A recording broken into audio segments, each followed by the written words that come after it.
ए अनुपमा और दीपू के बीच कुछ होगा कि नहीं।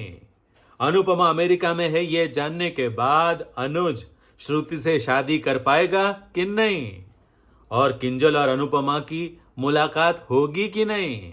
ऐसे बहुत सारे सवाल है जिसके जवाब ढूंढने की आज कोशिश करते हैं। नमस्कार, जय श्री कृष्ण। मैं संदीप पांडे आप सबका स्वागत करता हूं मेरे इस चैनल में जिसका नाम है सीरियल और संदीप।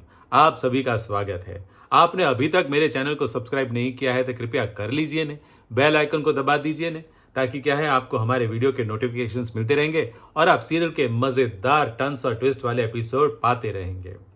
अनुपमा और दीपू दोनों साथ साथ गाड़ी में निकले हैं। जी हाँ, बीजी ने बोला था ना कि जाओ अनुपमा को छोड़ के आओ, तो दीपू निकला है अनुपमा को लेकर गाड़ी में और दोनों के बीच बातचीत शुरू हो गई है।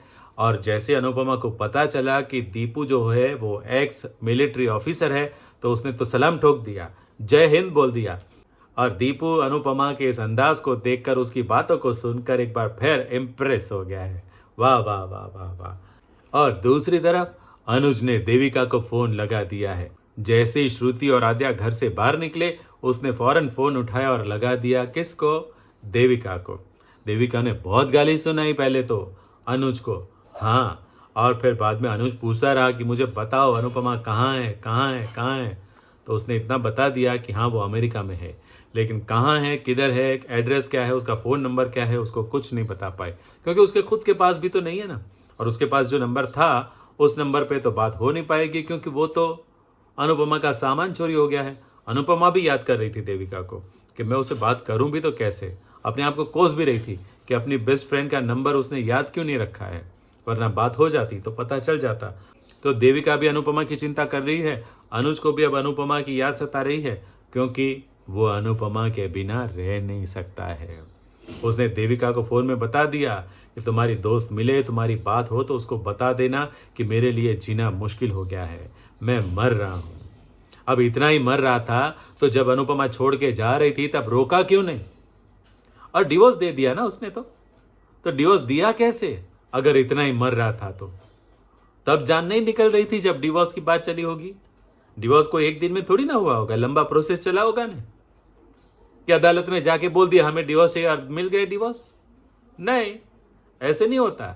डिवोर्स के लिए कितनी लंबी प्रक्रिया होती है, कितना कुछ होता है, उसके बाद डिवोर्स मिलते हैं। तो तब नहीं मर रहा था, लेकिन अब अमेरिका में अनुपमा है ये जानने के बाद उसने एक जो झलक देख ली, उसके बाद अब वो मरने लगा है अनुपमा के लिए। कैसी बात कर रहा है, और अपनी गलती तो मान भी नहीं रहा है। उसने देविका को ये कहा कि मैंने उसको जाने नहीं दिया था, वो खुद हमें छोड़कर चली गई थी। अरे भाई, तुमने सिचुएशन ऐसी क्रिएट की उसके लिए, तुमने बोला ऐसा जिसके कारण वो घर छोड़ के चली गई। तुमने एक तो अनुपमा का दिल तोड़ा, अपनी अनुपमा से ज्यादा अपनी बेटी को महत्व दिया, और एक बेटी की बात को मान लिया जो गलत थी, और अब कह रहे हो कि मैं मर रहा हूं। गजब है, ये बात मेरे मानने में नहीं आई, ये बात मैं समझ नहीं पाया अनुज की। खैर, अनुपमा भी बेचारी समझ नहीं पा रही थी, इसीलिए तो अभी तक वो अनुज से प्यार कर रही है, उसके लिए चिंता भी कर रही है, उसके लिए प्रार्थना भी कर रही है, सब कुछ कर रही है। तो दीपू को अनुपमा के लिए कुछ होगा, वो शायद प्रपोज भी करेगा अनुपमा को, या अपने मन की बात बताएगा भी, लेकिन अनुपमा इस रिश्ते में आगे नहीं बढ़ेगी।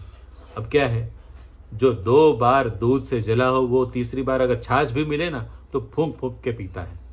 तो अनुपमा तो पिएगी भी नहीं, मुंह तक भी नहीं लगाएगी, मतलब कि शादी की बात को लेकर वो आगे बढ़ेगी नहीं। भले बीजी बोलेगी, और ये जो दीपू है शायद वो भी अपने मन की बात बताएगा, क्योंकि आज उसको अनुपमा की बनाई हुई वो सैंडविच अच्छी लगी है जिसमें उसने बटर और जेली डाल दिया था। तो कल जाकर अनुपमा भी अच्छी लगने ही लगेगी। अब साथ में काम कर रहे हैं और उसका स्वभाव ऐसा है, बातचीत करेगा, अनुपमा से वैसे भी इम्प्रेस तो है ही, तो वो अनुपमा के लिए कुछ फील करेगा और वो अनुपमा को अपने दिल की बात बताएगा, लेकिन अनुपमा अपने आप को रोकेगी। लेकिन नहीं रोक पाएगा वनराज। किसको? डिम्पी और टीटू को आगे बढ़ने से, क्योंकि उन दोनों के बीच, जी हाँ, थोड़ा रोमांस शुरू हो चुका है।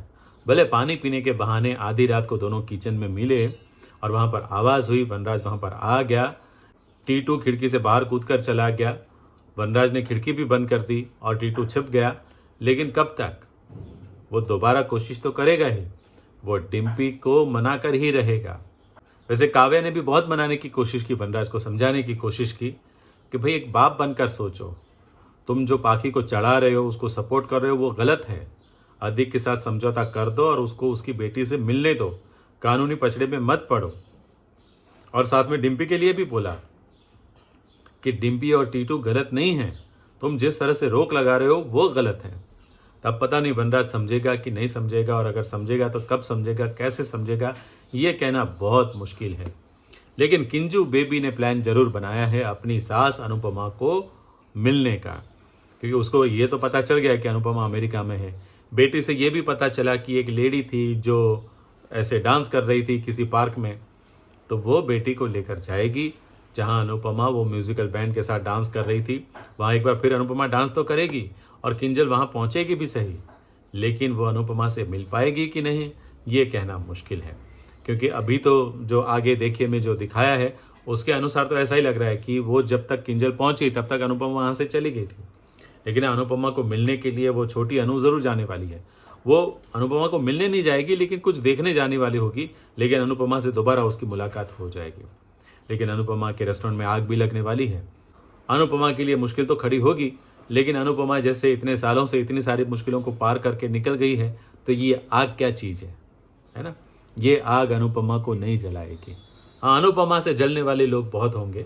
आगे अनुपमा का प्रोग्रेस होगा, उसका नाम बड़ा होगा, तो बहुत लोग जलेंगे, लेकिन ये जो आग लगेगी वो अनुपमा को नहीं जला पाएगी। अनुपमा सुरक्षित रहेगी, ऐसी मुझे पूरी उम्मीद है।